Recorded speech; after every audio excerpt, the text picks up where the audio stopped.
नमस्ते बच्चों।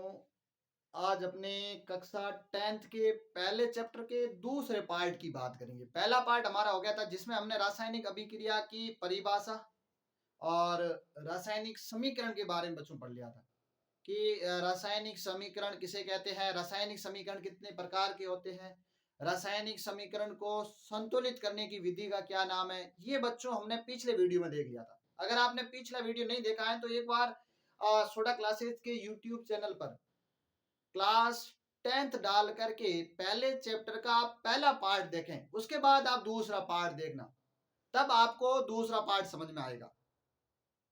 तो अभी तक आपने अगर सोडा क्लासेस के यूट्यूब चैनल को सब्सक्राइब नहीं किया है तो आप सब्सक्राइब करें, जिससे आपको अगली क्लास का नोटिफिकेशन मिलता रहेगा।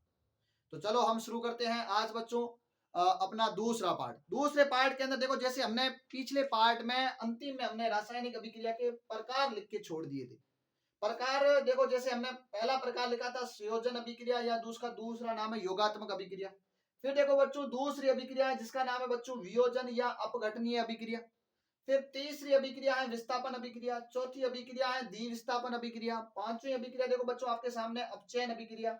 6 नंबर अभिक्रिया है बच्चों उपचयन अभिक्रिया। 7 नंबर है रिडॉक्स अभिक्रिया। 8 नंबर बच्चों उष्माशोषी अभिक्रिया। 7 नंबर और 8 नंबर है बच्चों उष्माक्षेपी अभिक्रिया। तो हम बच्चों एक एक करके इन 8 अभिक्रियाओं के बारे में पढ़ते हैं। सीधा क्वेश्चन आता है कि निम्न में से कौन सा उदाहरण है जो संयोजन अभिक्रिया का है, या सीधा क्वेश्चन आता है कि संयोजन अभिक्रिया की परिभाषा लिख करके उसका एक उदाहरण लिखिए। यानी अब बच्चों हमें इन अभिक्रियाओं की परिभाषा और इनके उदाहरण याद करने। चलो तो हम शुरू करते हैं। सबसे पहले 1 नंबर बच्चों देखो, पहली अभिक्रिया है बच्चों आपके सामने है। हम पहले 1 नंबर पर बच्चों संयोजन या योगात्मक अभिक्रिया की बात करते हैं। तो देखो बच्चों 1 नंबर जो अभिक्रिया है उसका नाम है संयोजन या योगात्मक अभिक्रिया। योगात्मक अभिक्रिया। अब देखो बच्चों संयोजन का मतलब क्या हो गया। सबसे पहले हम संयोजन के अर्थ की बात करते हैं। अगर बच्चों हम संयोजन के अर्थ की बात करें तो संयोजन का अर्थ होता है जुड़ना। संयोजन का अर्थ क्या होता है बच्चों? जुड़ना। तो हमने सबसे पहले संयोजन का अर्थ देख लिया कि संयोजन का अर्थ होता है जुड़ना। अब इस अभिक्रिया में इसको हम अप्लाई करते हैं, इस जुड़ना शब्द को। देखना कैसे बच्चों, कि जैसे मेरे पास एक अभिकारक है ए, दूसरा अभिकारक है बी। ये दोनों अभिकारक आपस में जुड़ करके एक एकल उत्पाद बन गया बच्चों ए बी। इसका मतलब हो गया कि बच्चों की जब ऐसी अभिक्रिया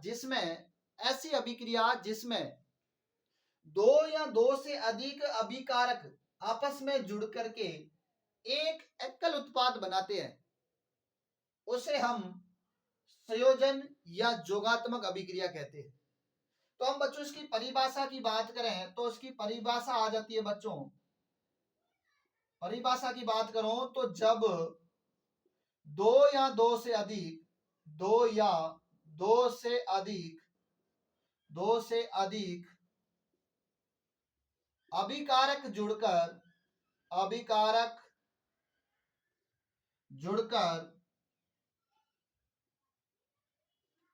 एकल उत्पाद बनाते हैं, एकल उत्पाद बनाते हैं, उसे बच्चों क्या कहेंगे? उसे आप कहोगे सर उसे ही क्या कहते हैं? संयोजन या जोगात्मक अभिक्रिया। अब बच्चों इसमें शब्द एक आया है अभिकारक उत्पाद, जो हमने पिछले वीडियो में क्लियर कर लिया था कि जो रासायनिक अभिक्रिया में भाग लेते हैं, यानी जिसको आप बाईं ओर लिखते हो, तो ये बच्चों ये कहलाते हैं अभिकारक। जो रासायनिक अभिक्रिया में दाईं ओर लिखते हैं, अर्थात रासायनिक अभिक्रिया के दौरान बनते हैं, उन्हें कहते हैं बच्चों क्या? उत्पाद। तो ये हमारी परिभाषा हो गई कि संयोजन या जोगात्मक अभिक्रिया किसे कहते हैं। जब दो या दो से अधिक अभिकारक आपस में जुड़कर एक एकल उत्पाद बनाते हैं, ऐसी अभिक्रिया को बच्चों क्या कहते हैं? हम संयोजन या जोगात्मक अभिक्रिया।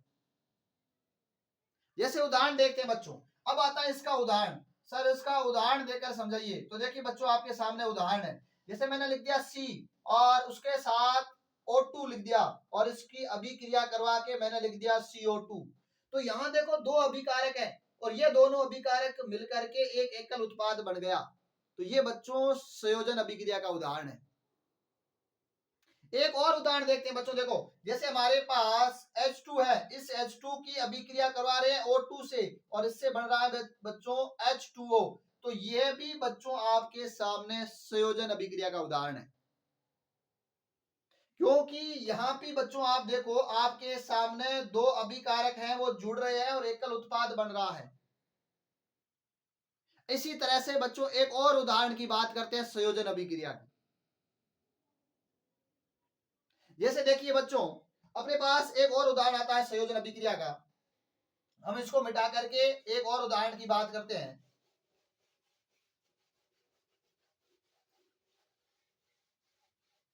जैसे देखिए बच्चों हमारे पास कैल्शियम ऑक्साइड है, CaO है, इसके अंदर हम जल डालते हैं, H2O डालते हैं, जिससे बच्चों बढ़ जाता है कैल्शियम हाइड्रोक्साइड। कैल्शियम हाइड्रोक्साइड बन गया बच्चों। तो यह भी बच्चों संयोजन अभिक्रिया का उदाहरण है। इसके बच्चों आपको सूत्र पूछते हैं, इनके नाम पूछते हैं बच्चों। जो कैल्शियम ऑक्साइड है बच्चों ये आपके सामने CaO कैल्शियम ऑक्साइड है, और बच्चों आपके सामने Ca और ब्रैकेट के अंदर OH सोल्ट ट्वाइस, ये बच्चों आपके सामने कैल्शियम हाइड्रोक्साइड का सूत्र है। इसी को बच्चों हम बोलते हैं बुझा हुआ चूना। बच्चों क्या बोलते हैं इसको? बुझा हुआ चूना। इसको बच्चों हम बोलते हैं बुझा हुआ चूना और इसी को बोलते हैं बिना बुझा चूना। तो ये बच्चों बिना बुझा चूना है, इसके अंदर बिना बुझे चूने के अंदर जल डाल दिया तो ये चूना बुझा हुआ चूना बन गया। ये चूना के अंदर जल डालने से ये चूना बुझ गया, इस कारण ये बुझा हुआ चूना है। ये दोनों सूत्र बच्चों पूछे हुए हैं। सीधा क्वेश्चन आता है कि बिना बुझे चूने का सूत्र क्या होता है, तो आप कहोगे CaO कैल्शियम ऑक्साइड। आपसे क्वेश्चन पूछे बुझे हुए चूने का सूत्र क्या होता है, तो आप कहोगे बुझा हुआ चूने का सूत्र होता है calcium hydroxide CaOH salt twice. ये आपके सामने बच्चों बुझे हुए चूने का सूत्र है। अब बच्चों आपके सामने CaOH यानी बुझा हुआ चूना है, इसका उपयोग पूछते हैं। इसका नाम बच्चों मैं लिख लेता हूं कैल्शियम हाइड्रोक्साइड। इसको बच्चों क्या बोलते हैं? Calcium hydroxide. इसी कैल्शियम हाइड्रोक्साइड का बच्चों आपसे उपयोग पूछते हैं। कहते हैं कि इस कैल्शियम हाइड्रोक्साइड का, या आप कह सकते हो बच्चों बुझे हुए चूने का उपयोग किसमें करते हैं, तो बच्चों इसी कैल्शियम हाइड्रोक्साइड या बुझे हुए चूने का उपयोग करते हैं हम सफेदी में। किसमें करते हैं बच्चों? सफेदी में। तो सीधा क्वेश्चन आता है कि सफेदी में किसका उपयोग किया जाता है, तो कैल्शियम हाइड्रोक्साइड का। उसका सूत्र क्या होगा, रासायनिक सूत्र? तो सूत्र आपके सामने है CaOH होल ट्वाइस। ये कैल्शियम हाइड्रोक्साइड का सूत्र है। अगर मैं आपसे कहूं कि इसका उपयोग सफेदी में किया जाता है, अब देखना सफेदी में इसका उपयोग कैसे करेंगे। कि जैसे ही आपने दीवारों के ऊपर कैल्शियम हाइड्रोक्साइड की सफेदी इसका आपने उपयोग कर लिया, अब ये कैल्शियम हाइड्रोक्साइड क्या करेगा कि वातावरण की O2 से अभिक्रिया कर लेगा, वातावरण की CO2 से, सॉरी किससे अभिक्रिया कर लेगा? वातावरण की CO2 से, कार्बन डाइऑक्साइड से अभिक्रिया कर लेगा और बन जाएगा कैल्शियम कार्बोनेट बन जाएगा। क्या बन जाएगा बच्चों? Calcium carbonate. अब इस कैल्शियम कार्बोनेट की सफेद परत, चमकीली परत बन जाती है। सफेद चमकीली परत बच्चों इस कैल्शियम कार्बोनेट की होती है, जो आपको दीवारों पे नजर आती है। आपने तो कैल्शियम हाइड्रोक्साइड की सफेदी की थी, यह कैल्शियम हाइड्रोक्साइड जो था वो वातावरण की CO2 से अभिक्रिया कर लेता है, कार्बन डाइऑक्साइड से अभिक्रिया कर लेता है वातावरण की, और बन जाता है कैल्शियम कार्बोनेट। और यही कैल्शियम कार्बोनेट की वो परत, चमकीली परत आपको सफेदी के रूप में नजर आती है। अब क्वेश्चन पूछते हैं, जो ये कैल्शियम कार्बोनेट है, इसी कैल्शियम कार्बोनेट को हम बोलते हैं मार्बल।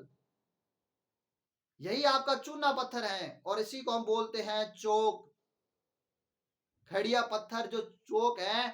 इन तीनों के आपसे रासायनिक सूत्र पूछते हैं। आपसे कहे कि संगमरमर का, चाहे आपको मार्बल बोले कि रासायनिक सूत्र क्या होगा, तो आपको लिखना है CaCO3। आपको बोले खड़िया पत्थर जिसको आप चोक बोलते हो, खड़िया पत्र या जो चौक होता था प्राचीन काल में लिखने में उपयोग करते थे, उसका रासायनिक सूत्र भी कैल्शियम कार्बोनेट है। चाहे आपसे पूछ ले चूना पत्थर का रासायनिक सूत्र क्या होगा, तो चूने पत्थर का भी बच्चों रासायनिक सूत्र है वो कैल्शियम कार्बोनेट है। तो इस बात को बच्चों स्टार लगा देना। ये क्वेश्चन पूछा हुआ है कि संगमरमर का रासायनिक सूत्र क्या है, CaCO3 कैल्शियम कार्बोनेट, ये इसका रासायनिक सूत्र है। तो देखिए बच्चों, हमने पहली अभिक्रिया शुरू की थी संयोजन या योगात्मक अभिक्रिया। संयोजन या योगात्मक अभिक्रिया का बच्चों मतलब हो गया कि जब दो या दो से अधिक अभिकारक मिलकर के एक एकल उत्पाद बनाते हैं, ऐसी अभिक्रिया को हम संयोजन अभिक्रिया कहते हैं। अब संयोजन अभिक्रिया के उदाहरण में बच्चों हमने देखा था कि कार्बन की अभिक्रिया जब हम ऑक्सीजन से करवाते हैं तो कार्बन डाइऑक्साइड बनाता। जब हाइड्रोजन की अभिक्रिया ऑक्सीजन से करवाते हैं तो H2O जल बन रहा था। तो ये बच्चों हमने इनके उदाहरण देख लिए थे। इसके साथ साथ एक उदाहरण हमने देखा था कि जब भी हम कैल्शियम ऑक्साइड की अभिक्रिया जल के साथ करवाएंगे जिससे हमारे पास कैल्शियम हाइड्रोक्साइड बनेगा, और इसी कैल्शियम हाइड्रोक्साइड को हम बोलते हैं बुझा हुआ चूना, और कैल्शियम ऑक्साइड को बच्चों हम बोलते हैं बिना बुझा चूना। ये बच्चों रासायनिक सूत्र याद कर लेना। सीधा क्वेश्चन आता है कि बुझे हुए चूने का क्या सूत्र होगा और बिना बुझे चूने का क्या सूत्र होगा। फिर मैंने आपको कहा कि जो बुझा हुआ चूना अर्थात जो कैल्शियम हाइड्रोक्साइड है, इस कैल्शियम हाइड्रोक्साइड का उपयोग हम करते हैं सफेदी के रूप में, और ये सफेदी के रूप में उपयोग करते हैं। इस कारण ये हमने दीवारों पे सफेदी करके छोड़ दी। लेकिन ये कैल्शियम जो हाइड्रोक्साइड था, इस कैल्शियम हाइड्रोक्साइड ने वातावरण की O2 से अभिक्रिया कर ली है। बच्चों किससे अभिक्रिया कर ली है? O2 से, जिससे क्या बन गया है? Calcium carbonate. और यही कैल्शियम कार्बोनेट बच्चों आपका संगमरमर है, खड़िया पत्थर है, चूना पत्थर है। तो इनके रासायनिक सूत्र पूछते हैं तो बच्चों ये सूत्र आपके सामने है। अब इसमें से कोई एक अभिक्रिया दे करके आपसे पूछ लेंगे कि यहाँ क्या आएगा। जैसे ये CO2 है, इसको बच्चों गायब कर लेंगे, उसकी जगह X लिख लेंगे, और आपसे पूछेंगे कि निम्न अभिक्रिया में X क्या होगा, तो X क्या होगा बच्चों? CO2। या आपसे कैल्शियम ऑक्साइड की अभिक्रिया जल से करवा करके यहाँ X लिख लेंगे और बोलेंगे उसका रासायनिक सूत्र तथा उसका उपयोग लिखिए। तो बच्चों इस X का रासायनिक सूत्र तो ये हो जाएगा, और इसका उपयोग बच्चों किस में करेंगे? सफेदी के अंदर। तो ऐसे क्वेश्चन बनते हैं पहली अभिक्रिया संयोजन अभिक्रिया के ऊपर। अब हमने इस संयोजन अभिक्रिया के बाद बच्चों अब हम दूसरी अभिक्रिया लेते हैं जिसका नाम है वियोजन या अपघटनीय अभिक्रिया। तो आप देखिए बच्चों, हम अब नेक्स्ट हेडिंग लगाते हैं वियोजन या अपघटनीय अभिक्रिया।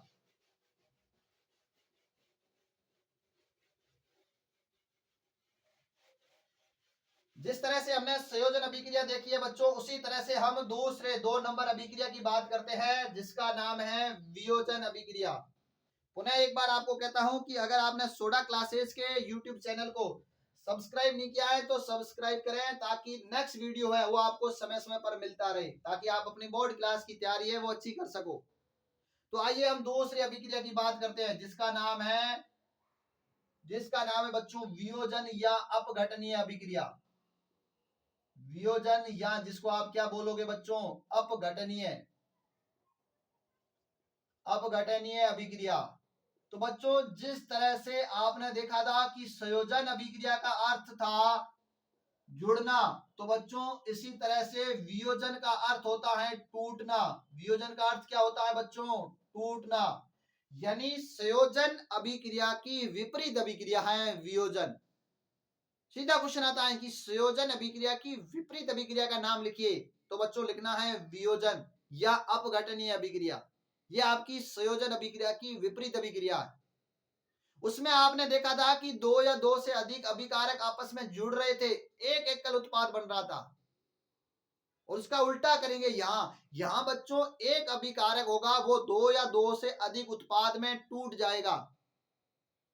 तो देखिए बच्चों, जैसे हमारे पास एक अभिकारक AB है, ये AB अभिकारक बच्चों टूट रहा है A+B में, यानी एक एकल जो अभिकारक है वो दो या दो से अधिक उत्पाद में टूट जाता है। ऐसी अभिक्रिया को बच्चों वियोजन या अपघटनीय अभिक्रिया कहते हैं। तो अगर मैं आपको इसकी परिभाषा पूछ लूं कि वियोजन अभिक्रिया किसे कहते हैं, तो आप कहोगे सर एक अभिकारक दो या दो से अधिक उत्पाद में टूट जाता है, ऐसी अभिक्रिया को हम क्या बोलते हैं? वियोजन अभिक्रिया।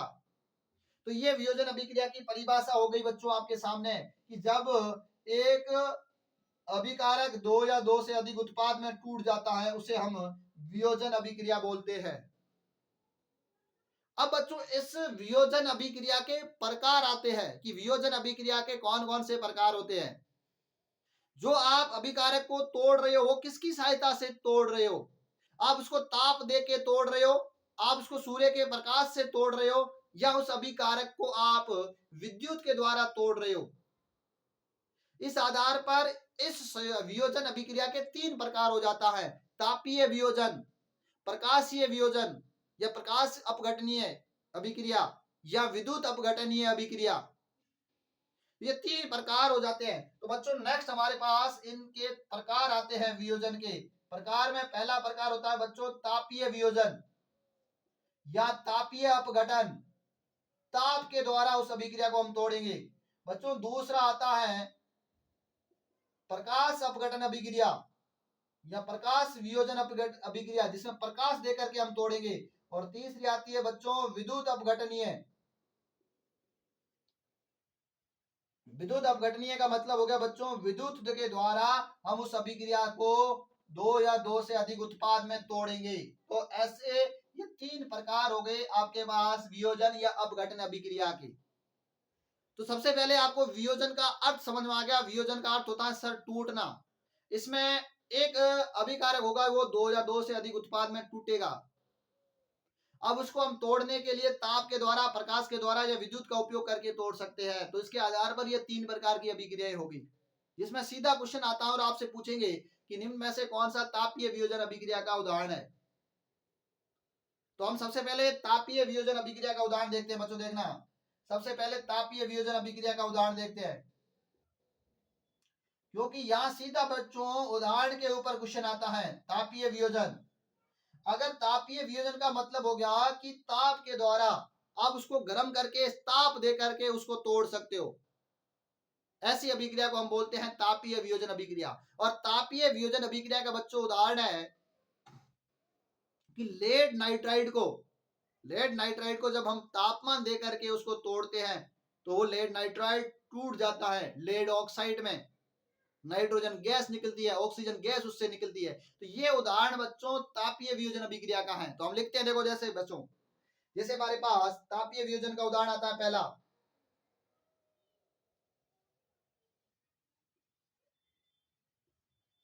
इसको अगर हम जब भी ताप देंगे तापमान से ये टूट जाएगा।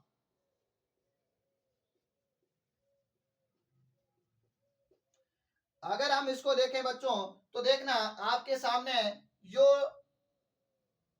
लेड नाइट्राइड था ये टूट रहा था लेड ऑक्साइड में और नाइट्रोजन में और ऑक्सीजन के अंदर। तो ये बच्चों आपके सामने उदाहरण हो जाएगा तापीय वियोजन अभिक्रिया का। किसका उदाहरण होगा बच्चों? तापीय वियोजन अभिक्रिया का। तो सीधा क्वेश्चन आता है तापीय वियोजन अभिक्रिया का उदाहरण लिखिए। तो आपको ये उदाहरण लिखना है बच्चों। इसमें से इसके ऊपर क्वेश्चन पूछते हैं कि तापीय वियोजन में जब लेड नाइट्राइड का तापीय वियोजन होता है उस दौरान भूरे रंग की गैस निकलती है, उस गैस का नाम बताइए। तो बच्चों उस गैस का नाम है नाइट्रोजन डाइऑक्साइड, यानी इसका नाम है बच्चों, ये कौन से रंग की गैस निकलती है? भूरे रंग की गैस निकलती है। इसको स्टार लगा देना बच्चों कि उनसे कौन सी गैस निकलती है? NO2। उस गैस का रंग कैसा होता है? भूरा।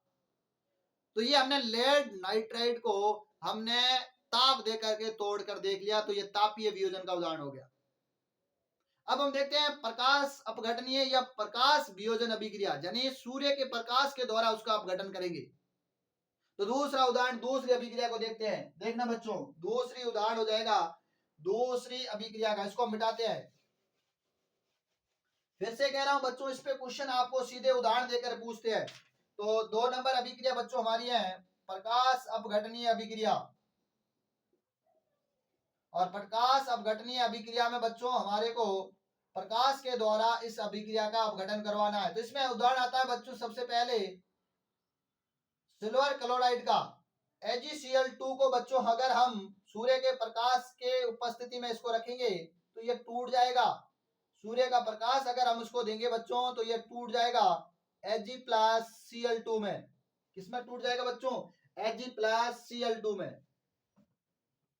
इसी तरह से यहां मैंने बच्चों सिल्वर क्लोराइड लिया था, तो अगर मैं यहाँ पे AgBr ले लूं, Br2 ले लूं, सिल्वर ब्रोमाइड ले लूं, तो ये भी बच्चों टूट जाएगा Ag+Br2 से। लेकिन इस AgBr2 का उपयोग बच्चों हम करते हैं, इसी AgBr2 का उपयोग करते हैं बच्चों फोटोग्राफी में। तो ये क्वेश्चन पूछा हुआ है कि श्याम श्वेत फोटोग्राफी, कौन सी फोटोग्राफी बच्चों? श्याम श्वेत फोटोग्राफी, इसमें किसका उपयोग किया जाता है? तो श्याम श्वेत फोटोग्राफी में AgBr2 का उपयोग किया जाता है बच्चों। किसका उपयोग किया जाता है? AgBr2 का। तो ये क्वेश्चन पूछा हुआ है, दोबारा ध्यान रखना। और ये भी पूछा हुआ है AgCl2 है, सिल्वर क्लोराइड है, ये किस रंग का होता है? तो ये श्वेत रंग का होता है बच्चों। AgCl2 है, ये किस रंग का होता है? ये आपके श्वेत रंग का होता है सिल्वर क्लोराइड। सिल्वर क्लोराइड किस रंग का होता है? तो आप कहोगे श्वेत रंग का होता है। ये भी क्वेश्चन पूछा हुआ है। और इसी तरह से AgBr को यहाँ पर भी बच्चों अगर आप सूर्य का प्रकाश दोगे, तो ये सूर्य के प्रकाश की उपस्थिति में इसका भी अपघटन होगा, वियोजन होगा, ये भी Ag+Br2 में टूट जाएगा। और इसी AgBr2 का उपयोग करते हैं बेटो श्याम श्वेत फोटोग्राफी में। ब्लैक एंड व्हाइट फोटो बनाने के लिए इसका उपयोग किया जाता था Ag+Br2 का। तो ये बच्चों उदाहरण हो गया हमारे सामने प्रकाश अपघटन का। अब तीसरा आता है बच्चों, देखो विद्युत अपघटनीय। ये बहुत इंपॉर्टेंट है बच्चों, विद्युत अपघटनीय, यानी विद्युत दे करके हम उसका अपघटन करेंगे। तो हम तीसरा उदाहरण देखते हैं बच्चों विद्युत अपघटनीय अभिक्रिया का, जो आपके वियोजन अभिक्रिया का तीसरा प्रकार है। सीधा क्वेश्चन आता है कि विद्युत अपघटनीय अभिक्रिया का उदाहरण लिखिए। तो विद्युत अपघटनीय अभिक्रिया के उदाहरण में ये देख लो बच्चों, इस अभिक्रिया के उदाहरण की अगर हम बात करें तो इस विद्युत अपघटन में हम देखेंगे कि जल है, इस जल के अंदर हम जब भी विद्युत धारा प्रवाहित करेंगे तो ये जल टूट जाएगा। तो ये बच्चों आपके सामने किसका उदाहरण होगा? विद्युत अपघटनीय अभिक्रिया का। बच्चों किसका उदाहरण है? विद्युत अपघटनीय का। विद्युत दे करके आप इसके अंदर विद्युत की धारा प्रवाहित कर करके बच्चों जल को तोड़ लोगे। यानी एक जग के अंदर आप जल ले लो, उस जग के अंदर आप बैटरी से विद्युत धारा प्रवाहित करें, जिससे जो जल है उसका विघटन हो जाएगा O2 और H2 के रूप में। और यही H2 आपकी कैथोड पर जाकर के जमा होगी बच्चों। किस पर जमा होगी? कैथोड पर। और ये होगी बच्चों किस पर जाकर के? एनोड पर। तो कौन सी धातु कौन से इलेक्ट्रोड पर जाती है? ये भी क्वेश्चन पूछते हैं। तो H2 धातु है वो कैथोड पे जाती है, O2 है वो एनोड पे। दो तरह के आपके अंदर उस इलेक्ट्रोड लगे रहते हैं, उसके इलेक्ट्रोड कैथोड और एनोड, जिसमें कैथोड पर H2 जाती है और एनोड पर कौन जाती है? O2। तो जल का विद्युत के द्वारा अपघटन करना विद्युत अपघटनीय अभिक्रिया का उदाहरण हो जाएगा। तो ये बच्चों हमने 2 नंबर की अभिक्रिया देख ली, जिसका नाम था वियोजन या अपघटनीय अभिक्रिया। अब हमारी 2 नंबर अभिक्रिया होगी कंप्लीट। अब हम 3 नंबर की अभिक्रिया की बात करते हैं, जिसका नाम है बच्चों विस्थापन अभिक्रिया। और विस्थापन अभिक्रिया के अंदर भी बच्चों हम विस्थापन अभिक्रिया की परिभाषा और उसका उदाहरण देखेंगे। तो आप बने रहे अभी तक। तो देखिए बच्चों, हम बात करें अगर विस्थापन अभिक्रिया की, तो विस्थापन अभिक्रिया का मतलब क्या होता है, हम पहले इसको समझते हैं। तो हेडिंग लगाते हैं बच्चों 3 नंबर, जिसका नाम है विस्थापन अभिक्रिया। विस्थापन अभिक्रिया, देखो विस्थापन का मतलब होता है स्थान में परिवर्तन करवाना। कहते हैं ना भाई उसका विस्थापित, वो यहां से विस्थापित हो गया, यानी वो वहां से निकल गया। तो विस्थापन का मतलब होगा स्थान, जगह परिवर्तन करवाना। अब जगह परिवर्तन कौन करवाएगा? जो अधिक ताकतवर होगा वो कम ताकतवर को भगा करके जगह परिवर्तन करवा सकता है। और इसी को अगर हम हमारी विज्ञान के अंदर देखें, तो जो अधिक क्रियाशील धातुएं होती है, वो अधिक क्रियाशील धातुएं कम क्रियाशील धातु को वहां से विस्थापित कर देती है। तो बच्चों ऐसी अभिक्रिया को हम बोलते हैं विस्थापन अभिक्रिया। तो हम एक उदाहरण से समझते हैं। देखिए बच्चों, जैसे हमारे पास एक अभिकारक है AB, एक अभिकारक है बच्चों C, और इसको अगर हमने मिलाया तो क्या हुआ कि B था वो C से कम क्रियाशील था, C था वो अधिक क्रियाशील था। तो C ने इस B को यहां से विस्थापित कर दिया, B को यहां से निकाल दिया। तो ये बच्चों आपके सामने एक विस्थापन अभिक्रिया हो गई। यानी विस्थापन अभिक्रिया कहें तो इसकी परिभाषा में बच्चों आप लिखोगे, अगर विस्थापन अभिक्रिया की परिभाषा की बात करें तो परिभाषा में बच्चों आपको लिखना है कि जो अधिक क्रियाशील होगा, बच्चों जो अधिक क्रियाशील होगा वो क्या करेगा, कम क्रियाशील को विस्थापित करेगा। कम क्रियाशील को क्या कर लेगा, विस्थापित कर देगा। तो एस जो इसकी परिभाषा हो जाएगी, जब अधिक क्रियाशील तत्व कम क्रियाशील तत्व को, यहाँ बच्चों अधिक क्रियाशील धातु कम क्रियाशील धातु को विस्थापित कर देता है। ऐसी अभिक्रिया को बच्चों हम क्या बोलते हैं, विस्थापन अभिक्रिया। तो सीधा आपको याद रखना है कि विस्थापन अभिक्रिया का मतलब हो गया कि अधिक क्रियाशील तत्व कम क्रियाशील तत्व को विस्थापित कर देगा। जैसे उदाहरण देखते हैं, देखो अब आता है उदाहरण की बात, सीधे हमारे से तो उदाहरण ही पूछते हैं। तो देखना बच्चों, उदाहरण की अगर बात करें तो आपके पास था FeCuSO4 यानी कॉपर सल्फेट के विलयन में आपने Fe यानी लोहा डाल दिया। कॉपर सल्फेट का विलयन था, उसमें आपने लोहा डाल दिया। तो ये कॉपर सल्फेट में जो Cu है, ये Cu इस Fe से कम क्रियाशील है। Fe है वो अधिक क्रियाशील है। तो Fe ने Cu को वहां से विस्थापित कर दिया, तो Cu निकल जाएगा, वहां Fe बैठ जाएगा, तो FeSO4 प्लस Cu। तो ये बच्चों आपके विस्थापन अभिक्रिया का उदाहरण हो गया। अब सीधा क्वेश्चन आता है कि जब कॉपर सल्फेट के भूरे रंग के विलयन में से, जब आप ये कॉपर सल्फेट के विलयन में से, सॉरी नीले रंग के विलयन में से, इसका नीले रंग का विलयन होता है, इस नीले रंग के विलयन में से जब आप आयरन की छड़ें डालते हो, आयरन की कोई लोहे की जो कील डालोगे बच्चों, तो वो लोहे की कील इस नीले रंग को गायब कर देगी। पूछते हैं क्यों होता है ऐसा, तो बच्चों ऐसा इसलिए होता है कि जो आयरन है Fe है वो अधिक क्रियाशील होता है। अधिक क्रियाशील होने के कारण वो नीले रंग को गायब कर देता है। अब देखिए नेक्स्ट आता है बच्चों, एक और उदाहरण लेते हैं। जैसे कॉपर सल्फेट है हमारे पास, और इसी कॉपर सल्फेट के अंदर अगर हम जिंक डाल दें, तो जिंक धातु भी बच्चों Zn जिंक धातु भी कॉपर सल्फेट कॉपर से अधिक क्रियाशील है। तो जिंक कॉपर से अधिक क्रियाशील होने के कारण ये जिंक धातु भी इसको यहां से निकाल देगी। तो ये भी बच्चों आपके सामने दूसरा उदाहरण हो गया विस्थापन का। तीसरा उदाहरण और देख सकते हैं बच्चों, देखो अगर हम लेड को अगर हम कॉपर क्लोराइड के अंदर डाल दें, तो यहाँ कॉपर से लेड है Pb है, ये भी अधिक क्रियाशील है, तो ये कॉपर को निकाल देगा। तो यहाँ भी बच्चों ये भी अभिक्रिया आपके किसकी हो जाएगी, तीसरा उदाहरण हो जाएगा बच्चों विस्थापन अभिक्रिया का। बच्चों आपको ये देखना है कि विस्थापन अभिक्रिया में जो अधिक क्रियाशील तत्व है वो कम क्रियाशील तत्व को वहां से निकाल देगा और खुद वहां जाकर के बैठ जाएगा। तो ये उदाहरण हो गए बच्चों, तीन उदाहरण आपके सामने विस्थापन अभिक्रिया का। यानी हमने 3 नंबर अभिक्रिया की बच्चों बात कर ली, जिसका नाम था विस्थापन अभिक्रिया। अब आते हैं बच्चों हम द्विविस्थापन अभिक्रिया की बात करते हैं, 4 नंबर। तो आप भी अपनी कॉपी में नेक्स्ट हेडिंग लगाइए बच्चों, द्विविस्थापन अभिक्रिया। अब हम समझते हैं द्विविस्थापन अभिक्रिया का मतलब क्या हो गया। तो हम एक उदाहरण से द्विविस्थापन अभिक्रिया को समझते हैं। तो पहले हम हेडिंग लगाते हैं 4 नंबर बच्चों, द्विविस्थापन अभिक्रिया। देखो विस्थापन अभिक्रिया में एक अकेला परमाणु था, एक अकेला जो अभिकारक था वो निकाल रहा था। द्विविस्थापन अभिक्रिया में ऐसे दो तत्वों की जगह चेंज हो जाएगी। अगर दो तत्वों का आपस में आदान प्रदान हो रहा है स्थान, तो ऐसी अभिक्रिया को बच्चों हम क्या बोलेंगे, द्विविस्थापन अभिक्रिया। अर्थात आप ऐसे बोल सकते हो आयनों का आदान प्रदान हो, ऐसी अभिक्रिया जिसमें आयनों का आदान प्रदान हो उसे हम द्विविस्थापन अभिक्रिया कहेंगे। जैसे एक बच्चों उदाहरण से समझना, जैसे हमारे पास कोई एक अभिकारक AB था, दूसरा अभिकारक हमारे पास कोई बच्चों CD था, और इनको आपस में मिलाने से क्या हुआ कि जो C था उसकी जगह B आ गया। बच्चों देखना C की जगह क्या आ गया बच्चों, ये ऐसे बन गया। दो तत्व आपके सामने बच्चों स्थान चेंज कर रहे हैं, ये देखो। तो ऐसी अभिक्रिया को बच्चों हम क्या बोलेंगे, द्विविस्थापन अभिक्रिया। अर्थात आप बोल सकते हो आयनों का आदान प्रदान हो रहा है। किसका आदान प्रदान हो, आयनों का आदान प्रदान हो, आयनों का आदान प्रदान हो, उसे हम क्या बोलते हैं बच्चों, उस अभिक्रिया को हम बोलते हैं द्विविस्थापन अभिक्रिया।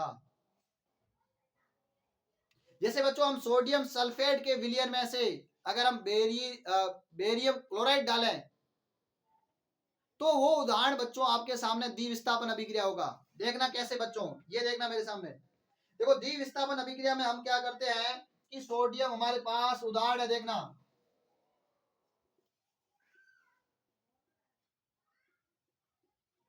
इसमें से अगर हम BaCl2 डाल दें तो क्या होगा बच्चों, एक तो आपके सामने NaCl बनेगा, प्लस में बच्चों BaSO4 बेरिलियम सल्फेट बनेगा। तो ये देखिए, ये बच्चों आपके सामने पहला उदाहरण हो गया द्विविस्थापन अभिक्रिया का, जिसमें से जो बेरियम सल्फेट बन रहा है BaSO4 बेरिलियम सल्फेट बन रहा है बच्चों, ये आपका अवक्षेप बनेगा। क्या बनेगा? अवक्षेप। यानी ये जल में अविलय होगा। जल में क्या होगा बच्चों? अविलय। मैं इसको ऊपर लिख रहा हूं बच्चों, नीचे दिखता नहीं होगा आपको। तो देखिए वापस लिखते हैं इसके उदाहरण। उदाहरण कुछ इस तरह से है। जब आप सोडियम सल्फेट के अंदर बेरिलियम क्लोराइड डालोगे तो एक तो आपके सामने NaCl बनेगा प्लस बेरिलियम सल्फेट बनेगा। ये बच्चों बेरिलियम सल्फेट है, ये अवक्षेप के रूप में बनेगा। और यही अवक्षेप बच्चों जल में अविलय होता है। क्या होता है? अविलय। जल में घुलता नहीं है। और जल में नहीं घुलने के कारण बच्चों इस अभिक्रिया को हम बोलते हैं अवक्षेपण अभिक्रिया। बच्चों कौन सी अभिक्रिया बोलते हैं? अवक्षेपण अभिक्रिया। जब देख लो बेरियम सल्फेट का एक अवक्षेप प्राप्त हो गया, ये जल में अविलय है बच्चों, और जल में अविलय होने के कारण इस अभिक्रिया को हम क्या बोलेंगे बच्चों? अवक्षेपण अभिक्रिया। कैसी अभिक्रिया बच्चों? अवक्षेपण अभिक्रिया। तो अवक्षेपण के रूप में क्या प्राप्त होता है? बेरिलियम सल्फेट, जो अवक्षेप है, जल में अविलय है। इस कारण बच्चों इस अभिक्रिया को हम क्या बोलते हैं? अवक्षेपण अभिक्रिया भी कहते हैं। ऐसी अभिक्रिया जिसमें अवक्षेप का निर्माण होता है, उस अभिक्रिया को हम अवक्षेपण अभिक्रिया भी कहते हैं। और यही अवक्षेप जल में अविलय है, जल में घुलता नहीं है। इसी तरह इसका दूसरा उदाहरण लेते हैं। देखो अगर हम सोडियम सल्फेट की जगह पोटेशियम सल्फेट भी ले सकते हैं, इसकी अभिक्रिया भी अगर हम बेरिलियम सल्फेट क्लोराइड से करवाएंगे तो बच्चों यहाँ पर भी ऐसा ही होगा। और यहाँ पर भी आपके सामने जो अवक्षेप बनेगा ये भी जल में अविलय होगा। तो बच्चों ये आपके सामने दो उदाहरण हो जाएंगे द्विविस्थापन अभिक्रिया के। तो द्विविस्थापन अभिक्रिया की परिभाषा और उसके उदाहरण। परिभाषा तो थी कि जब आयनों का आदान प्रदान हो, अर्थात दो परमाणुओं का आपस में आदान प्रदान हो, ऐसी अभिक्रिया को हम द्विविस्थापन अभिक्रिया कहते हैं। और द्विविस्थापन अभिक्रिया का उदाहरण बच्चों आपके सामने है। ये दोनों उदाहरण बच्चों आपको याद रखनी है। जब सोडियम सल्फेट की अभिक्रिया बेरियम क्लोराइड से कराओ, या पोटेशियम सल्फाइड की अभिक्रिया बेरिलियम क्लोराइड से कराओ। आपसे पूछते हैं अवक्षेपण अभिक्रिया किसे कहते हैं, तो आप लिखोगे कि जब सोडियम सल्फेट की अभिक्रिया बेरिलियम क्लोराइड से कराते हैं तब एक बेरिलियम सल्फेट बनता है जो जल में अविलय है, वो अवक्षेपण अभिक्रिया कहलाती है। ऐसी अभिक्रिया क्या कहलाती है बच्चों? अवक्षेपण अभिक्रिया। तो ये याद करना है बच्चों आपको अवक्षेपण अभिक्रिया का उदाहरण। चलो फिर देखो अगली नेक्स्ट हम लेते हैं बच्चों, अब छोटी छोटी अभिक्रिया है। 5 नंबर अभिक्रिया लेते हैं बच्चों, अपचयन अभिक्रिया। कौन सी अभिक्रिया लेंगे बच्चों? अवक्षेपण अभिक्रिया। तो अब हम नेक्स्ट चलते हैं। तो अपने पास द्विविस्थापन के बाद अपचयन अभिक्रिया और उपचयन अभिक्रिया, इन दोनों अभिक्रियाओं को बच्चों हम अंतर करके एक साथ पढ़ लेते हैं। यानी 5 नंबर पर हमारे पास है अपचयन अभिक्रिया, और 6 नंबर पे बच्चों हमारे पास है उपचयन अभिक्रिया। तो अपचयन और उपचयन अभिक्रिया इन दोनों को एक साथ पढ़ लेते हैं, हमें याद भी हो जाएगी। देखना इस उपचयन का बच्चों दूसरा नाम है ऑक्सीकरण अभिक्रिया। कौन सी अभिक्रिया बच्चों? ऑक्सीकरण अभिक्रिया। अब देखना बच्चों अपचयन अभिक्रिया यानी वह रासायनिक अभिक्रिया जिसमें हाइड्रोजन का जुड़ना तथा ऑक्सीजन का निष्कासन हो, निकलना हो, ऐसी अभिक्रिया को बच्चों हम अपचयन अभिक्रिया कहते हैं। और उपचयन अभिक्रिया वह रासायनिक अभिक्रिया जिसमें ऑक्सीजन का जुड़ना हो तथा हाइड्रोजन का निकलना हो, उसे हम उपचयन अभिक्रिया कहते हैं। तो बच्चों यहाँ आप बोलोगे कि अपचयन अभिक्रिया वह रासायनिक अभिक्रिया होती है जिसमें हाइड्रोजन का जुड़ना होता है तथा ऑक्सीजन का निकलना होता है। तो ऐसी अभिक्रिया को बच्चों क्या बोलते हैं? अपचयन अभिक्रिया। और वह रासायनिक अभिक्रिया जिसमें ऑक्सीजन का जुड़ना हो तथा हाइड्रोजन का निकलना हो, ऐसी अभिक्रिया को हम क्या बोलते हैं बच्चों? उपचयन अभिक्रिया। नाम से पता चल रहा है ऑक्सीकरण, ऑक्सीकरण में ऑक्सीजन जुड़ेगा और हाइड्रोजन निकलेगा, और हाइड्रोजन का निकलना, यहाँ हाइड्रोजन जुड़ना और ऑक्सीजन का निकलना, बस ये आपके अपचयन और उपचयन अभिक्रिया हो जाएगी। अगर आपसे क्वेश्चन पूछे अपचयन और उपचयन अभिक्रिया, अब इसके उदाहरण बच्चा याद करने हैं, उदाहरण ही इंपॉर्टेंट है, उदाहरण आपसे पूछते हैं। तो देखिए उदाहरण में जैसे बच्चों अपचयन की बात करें तो देखो जैसे ये कार्बन था, इसके साथ ये ऑक्सीजन जुड़ गया तो ये क्या बन गया बच्चों? CO2। तो ये बच्चों आपके सामने उपचयन अभिक्रिया का उदाहरण हो गया, क्योंकि इसमें आप देखो ऑक्सीजन जुड़ रहा है, और ऑक्सीजन जुड़ने का मतलब हो गया बच्चों क्या होगा? ऑक्सीजन जुड़ने का मतलब हो गया कि बच्चों आपके पास उपचयन अभिक्रिया का उदाहरण होगा। इसी तरह से देखना कि अगर हम दूसरा उदाहरण जैसे कॉपर है, इसके अंदर ऑक्सीजन को जोड़ दो, कॉपर ऑक्साइड बन जाएगा, तो ये भी बच्चों किसका उदाहरण होगा? ये आपके पास बच्चों उदाहरण होगा किसका? तो आप कहोगे सर ये भी उदाहरण है उपचयन अभिक्रिया का। क्यों है? क्योंकि इसमें ऑक्सीजन जोड़ रहे हैं। और इसी तरह से अगर हम हाइड्रोजन जुड़ के देखते हैं, देखो अगर कॉपर ऑक्साइड में अगर हम हाइड्रोजन जोड़ दें तो कुछ इस तरह से अभिक्रिया होगी बच्चों, इसमें जल निकल जाएगा। तो ये देखो बच्चों हाइड्रोजन यानी H2 जुड़ रहा है, हाइड्रोजन जुड़ रहा है, तो ये बच्चों उदाहरण होगा किसका? आपके पास अपचयन अभिक्रिया का उदाहरण होगा। किसका उदाहरण होगा? अपचयन अभिक्रिया का। तो ऐसी अभिक्रिया जिसमें हाइड्रोजन का जुड़ना हो और ऑक्सीजन का निकलना हो उसे अपचयन अभिक्रिया कहते हैं। और वह रासायनिक अभिक्रिया जिसमें ऑक्सीजन का जुड़ना हो और हाइड्रोजन का निकलना हो उसे उपचयन अर्थात ऑक्सीकरण अभिक्रिया कहते हैं। तो हमारे पास बच्चों उपचयन और अपचयन अभिक्रिया की हमने बात कर ली है। अब हम नेक्स्ट बात करते हैं रेडॉक्स अभिक्रिया की। अब देखो रेडॉक्स अभिक्रिया का मतलब हो गया कि जो ऐसी अभिक्रिया हो जिसमें उपचयन और अपचयन साथ साथ में हो। इसका इस रेडॉक्स अभिक्रिया को हम उपचयन और अपचयन अभिक्रिया भी कहते हैं। यानी हम बच्चों नेक्स्ट बात करते हैं रेडॉक्स अभिक्रिया की। तो देखिए रेडॉक्स अभिक्रिया का मतलब क्या हो गया? तो बच्चों रेडॉक्स अभिक्रिया की अगर बात करें तो रेडॉक्स का मतलब हो गया कि उपचयन और अपचयन साथ साथ में हो, जब ऐसे पदार्थ जिसमें ऑक्सीकरण भी हो और अपचयन भी हो, दोनों साथ साथ में चले, तो ऐसी अभिक्रिया को बच्चों हम बोलते हैं रेडॉक्स अभिक्रिया। रेडॉक्स अभिक्रिया वह रासायनिक अभिक्रिया होती है जिसमें उपचयन और अपचयन दोनों साथ साथ में होते हैं। ये देख लो बच्चों रेडॉक्स अभिक्रिया का उदाहरण है, जैसे हमारे पास कॉपर ऑक्साइड है, इसके अंदर अगर आप हाइड्रोजन गैस डालोगे तो ये कुछ इस तरह से Cu प्लस H2O बन जाएगा। अब देखना बच्चों अगर यहां हम देखें तो इस अभिक्रिया को हम संतुलित कर लेते हैं। कॉपर एक है, कॉपर एक, ऑक्सीजन एक, हाइड्रोजन दो थे, हाइड्रोजन और थे, ठीक है, संतुलित अभिक्रिया है। अब देखना बच्चों अगर मैं यहां बात करूं तो देखना बच्चों कि यहाँ पे आप देखो कॉपर सल्फेट यानी CuO, यहाँ O जुड़ा हुआ था, यहाँ O निकल गया, यानी ऑक्सीजन का यहाँ निकलना है बच्चों। और अगर ऑक्सीजन यहाँ से निकल गया तो ऑक्सीजन का निकलने का मतलब क्या हो गया बच्चों? ऑक्सीजन का निकलना मतलब क्या होगा? यहाँ हो गया कि ये कौन सी अभिक्रिया का उदाहरण है? ये बच्चों आपके पास अपचयन अभिक्रिया का उदाहरण है। और इसी तरह से यहाँ देखो यहाँ इसके साथ ऑक्सीजन जुड़ गया, इसका मतलब बच्चों ये उपचयन अभिक्रिया का उदाहरण हो गया। तो यहाँ आपके देखो आप कॉपर सल्फेट है और हाइड्रोजन है, यहाँ पे अपचयन भी हो रहा है, उपचयन भी हो रहा है, तो ये बच्चों उदाहरण हो जाएगा किसका? रेडॉक्स अभिक्रिया का उदाहरण हो जाएगा। किसका उदाहरण हो जाएगा? रेडॉक्स का। इसी तरह से एक और उदाहरण लेते हैं, देखो इसके साथ अगर कार्बन की अभिक्रिया कराएं, जिंक ऑक्साइड के साथ कार्बन की अभिक्रिया कराएंगे तो यहाँ देखना बच्चों Zn प्लस CO, तो यहाँ देखो यहाँ से ऑक्सीजन निकल गया, ऑक्सीजन का निकलना यानी कौन सी अभिक्रिया होगी? अपचयन। और यहाँ पे ऑक्सीजन जुड़ गई है बच्चों, तो कौन सी अभिक्रिया होगी? उपचयन। तो यहाँ उपचयन और अपचयन दोनों साथ साथ में हो रहे हैं, तो ये बच्चों कौन सी अभिक्रिया का उदाहरण हो जाएगा? रेडॉक्स अभिक्रिया का।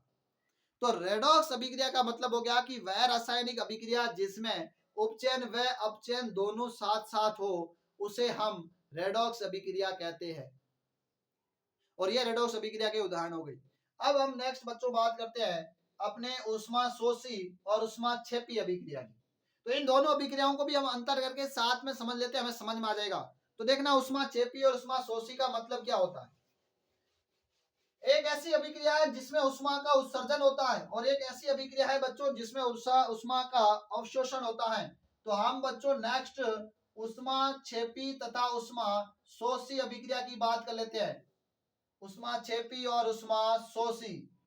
तो देखिए बच्चों, ऊष्माक्षेपी अभिक्रिया वह अभिक्रिया होगी जिसमें ऊर्जा का उत्सर्जन होगा, ऊर्जा निकलेगी, तथा ऊष्माशोषी बच्चों वो अभिक्रिया होगी जिसमें ऊर्जा का अवशोषण होगा। यानी वह रासायनिक अभिक्रिया जिसमें ऊर्जा का उत्सर्जन होता है उसे हम ऊष्माक्षेपी अभिक्रिया बोलते हैं बच्चों। तो इसमें ऊर्जा का उत्सर्जन होगा।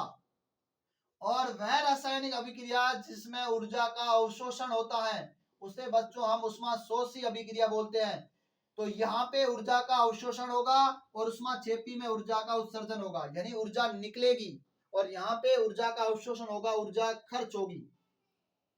तो ऊष्माक्षेपी और ऊष्माशोषी। ऊष्माक्षेपी आपको के वह रासायनिक अभिक्रिया जिसमें ऊर्जा का उत्सर्जन होता है, ऊर्जा निकलती है, उसे हम ऊष्माक्षेपी अभिक्रिया कहते हैं। और वह रासायनिक अभिक्रिया जिसमें ऊर्जा का अवशोषण होता है उसे हम ऊष्माशोषी अभिक्रिया कहते हैं। ये देख लो, लिखने में भी ये थोड़ी लिखने में मोटी लग रही है, ये लिखने में छोटी लग रही है। तो ये लिखने में मोटी लग रही है, इसका मतलब इसने ऊर्जा ली है, और ये पतली लिख रही है लिखने में, इसका मतलब इसने ऊर्जा छोड़ी है। ऐसे भी आप याद रख सकते हो। इसके उदाहरण बच्चों इंपॉर्टेंट है, उदाहरण पूछते हैं। जैसे उदाहरण देखना, जैसे आपको अगर मैं कहूं कि जो प्राकृतिक गैस है, प्राकृतिक, पहला उदाहरण बच्चों प्राकृतिक गैस का दहन। प्राकृतिक गैस का दहन बच्चों आपके ऊष्माक्षेपी अभिक्रिया का उदाहरण है। प्राकृतिक गैस यानी CO4, इसका दहन कर रहे हो, इसकी O2 से अभिक्रिया करवा रहे हो, तो ये बच्चों आपके पास किसका उदाहरण होगा? ये उदाहरण होगा बच्चों आपके पास ऊष्माक्षेपी अभिक्रिया का। दूसरा उदाहरण बच्चों शोषण का। जो शोषण आप कर रहे हो, ये शोषण भी आपके पास बच्चों ऊष्माक्षेपी अभिक्रिया का उदाहरण है। और तीसरा उदाहरण होगा बच्चों जो आपने साग सब्जियां हैं वो बाहर खुले में फेंक दी है, उन साग सब्जियों का जो अपघटन हो रहा है। तो साग सब्जियों का बच्चों अपघटन होना भी कौन सी अभिक्रिया है? तो आप कहोगे सर ये भी एक तरह की ऊष्माक्षेपी अभिक्रिया है, इसमें भी ऊर्जा का उत्सर्जन होगा। शोषण अभिक्रिया के अंदर आपने देखा है कि जो ग्लूकोज है, इस ग्लूकोज का विघटन हो रहा है, इस ग्लूकोज का विघटन होने से भी ऊर्जा निकलती है। तो ये भी बच्चों आपके पास तीन है, प्राकृतिक गैस का दहन, शोषण और साग सब्जियों का अपघटन, कंपोस्ट बनना, ये भी ऊष्माक्षेपी अभिक्रिया के उदाहरण है। सीधा क्वेश्चन आता है कि निम्न में से कौन सा उदाहरण है जो ऊष्माक्षेपी का नहीं है? और इसी तरह से आपके पास ऊष्माशोषी का एक उदाहरण है कि जो आपने ऊष्माशोषी के अंदर जो कैल्शियम कार्बोनेट है, इस कैल्शियम कार्बोनेट को अगर आप वापस ऊर्जा दोगे, उष्मा दोगे, इसको उष्मा देने से ये वापस किसमें टूट जाएगा? Calcium oxide plus carbon dioxide में। तो ये बच्चों किसका उदाहरण होगा? ऊष्माशोषी अभिक्रिया का उदाहरण होगा। तो फिर से कह रहा हूं, इन अभिक्रियाओं में इनकी परिभाषाएं और इनके उदाहरण याद रखने। तो ये बच्चों हमारे पास हमारी जो 8 अभिक्रियाएं थी उसकी हमने बात कर ली है। अब बच्चों इस चैप्टर में नेक्स्ट टॉपिक आता है संक्षारण और विकृत गंधिता। तो हम एक साथ संक्षारण और विकृत गंधिता की भी बात करते हैं कि संक्षारण और विकृत गंधिता का मतलब क्या हो गया। देखो, संक्षारण और विकृत गंधिता ये दोनों बच्चों ऑक्सीकरण यानी उपचयन के कारण होते हैं। ये दोनों बच्चों उपचयन या ऑक्सीकरण के प्रभाव है। यानी मैं अगर हेडिंग लगाऊं उपचयन या ऑक्सीकरण के प्रभाव, उपचयन बोल दो बच्चों, या बोल सकते हो ऑक्सीकरण, जिसमें ऑक्सीजन का जुड़ना होता है, ऑक्सीकरण के प्रभाव। इसमें बच्चों दो प्रभाव दे रखे हैं। एक तो दे रखा है संक्षारण। संक्षारण को मतलब हो गया बच्चों जंग लगना, इसको आप बोल सकते हो जंग लगना। और दूसरा बच्चों है आपके पास विकृत गंधिता। विकृत गंधिता, ये दोनों बच्चों उदाहरण है आपके उपचयन या ऑक्सीकरण अभिक्रिया के प्रभाव के। अब बच्चों सुनना, संक्षारण का मतलब क्या हो गया? संक्षारण का मतलब हो गया कि जब हम किसी भी धातु की, जैसे लोहे की, चांदी की या तांबे की वस्तुओं को खुले बाहर वातावरण में रखते हैं, तो बाहर वातावरण की नमी, आर्द्रता से ये धातुएं अभिक्रिया करके इन धातुओं के ऊपर एक परत का निर्माण हो जाता है, उसको हम बोलते हैं संक्षारण। जैसे लोहे की वस्तुओं को लंबे समय तक खुले बाहर वातावरण में रखने पर लोहे की वस्तुओं पर भूरे रंग की परत चढ़ जाती है, उसे हम संक्षारण कहते हैं। यानी अगर लोहे धातु है, लोहा धातु है बच्चों, तो लोहे पर तो भूरे रंग की परत चढ़ेगी। कौन से रंग की बच्चों? भूरे रंग की परत चढ़ती है। और इसी तरह से बच्चों अगर चांदी है तो चांदी पर बच्चों काले रंग की परत चढ़ती है।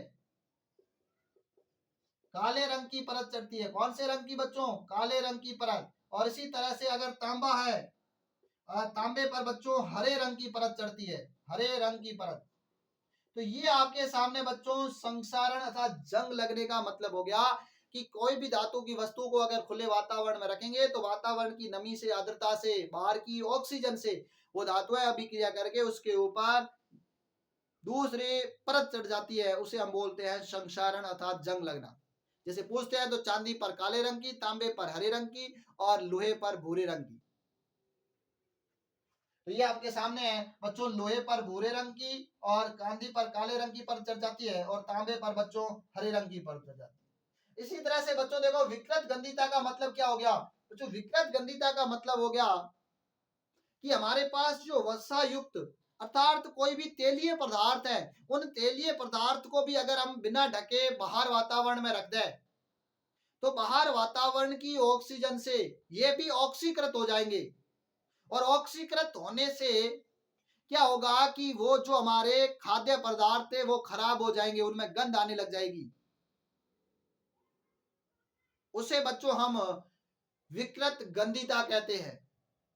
तो अगर आपसे पूछे विकृत गंधिता किसे कहते हैं, तो आप कहोगे कि जो हमारे खाद्य पदार्थ हैं वसा युक्त अर्थात तेल युक्त, उन खाद्य पदार्थों को लंबे समय तक बाहर रखने पर उसके अंदर गंध आने लग जाती है, अर्थात वो खराब हो जाते हैं, उसे हम विकृत गंधिता कहते हैं। और विकृत गंधिता का बच्चों सबसे अच्छा उदाहरण है कि जो आप चिप्स के पैकेट होते हैं, इस चिप्स के पैकेट में ऑक्सीजन को हटा करके वहां नाइट्रोजन गैस भरी जाती है। तो पूछते हैं कि चिप्स के पैकेटों में कौन सी गैस भरी जाती है? नाइट्रोजन गैस भरी जाती है, ताकि वो तली हुई जो वस्तुएं हैं वो लंबे समय तक बनी रहे, खराब नहीं हो, उसका ऑक्सीकरण नहीं हो। तो ये बच्चों हमारे पास विकृत गंधिता। तो इस तरह से हमने जो हमारा क्लास 10th का पहला चैप्टर था उसकी हमने कंप्लीट बात कर ली है, जिसे हमने रासायनिक अभिक्रिया, रासायनिक समीकरण के प्रकार, फिर आता है रासायनिक अभिक्रिया के प्रकार, अभिक्रिया के प्रकार में के बाद हमारा इसके ऊपर टॉपिक था संक्षारण और विकृत गंधिता। तो आप बच्चों इस वीडियो को बार बार देखें और अपने बोर्ड के अंदर विज्ञान विषय के अंदर पूरे में से पूरे नंबर लाने की कोशिश करें। नेक्स्ट हम मिलते हैं अगले वीडियो के साथ। Thank you.